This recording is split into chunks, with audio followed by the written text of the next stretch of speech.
बार्शी तालुक्यामध्ये 1 लाखांचा दारूसाठा जप्त करण्यामध्ये राज्य उत्पादन शुल्क विभागाला यश आले। राज्य उत्पादन शुल्क विभागानं बार्शी तालुक्यातील ढेंबरेवाडी आणि घोळवेवाडी या भागात 2 ठिकाणी छापा टाकून 1,06,050 रुपये किमतीची देशी विदेशी दारू आणि बिअरचा साठा जप्त केलाय। सविस्तर वृत्त असे की शुक्रवारी राज्य उत्पादन शुल्क विभागाचे अधीक्षक नितीन धार्मे यांच्या नेतृत्वाखाली बार्शी तालुक्यातील ढेंबरेवाडी या गावातील प्रमोद महादेव घोळवे यांच्या त्रिमूर्ती निवास या राहत्या घरात छापा टाकून राज्य उत्पादन शुल्क विभागाने 180 मिलीच्या क्षमतेच्या देशी दारूच्या 146 बाटल्या, विदेशी दारूच्या 248 तसेच 650 मिली क्षमतेच्या बिअरच्या 59 बाटल्या असा एकूण 67,110 रुपये किमतीचा मुद्देमाल जप्त केलाय। या गुन्ह्यातील आरोपी प्रमोद घोळवे यांच्या विरुद्ध गुन्हा नोंद करण्यात आलाय।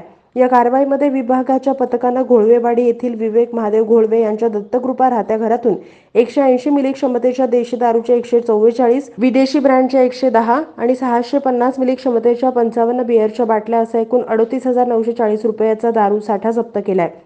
आरोपी विवेक महादेव घोळगे यांच्या विरुद्ध महाराष्ट्र दारूबंदी कायद्याअंतर्गत गुन्हा नोंद करण्यात आलाय। ही कारवाई राज्य उत्पादन शुल्क विभागाचे अधीक्षक नितीन धार्मिक, उपअधीक्षक संजय पाटील, निरीक्षक नंदकुमार जाधव, जगन्नाथ पाटील, दुय्यम निरीक्षक सुखदेव सिंह, सहायक दुय्यम निरीक्षक मुकेश चव्हाण, योगीराज सोद्दी, वाहन चालक रशीद शेख, संजय नवले यांच्या पथकानं पार पाडली।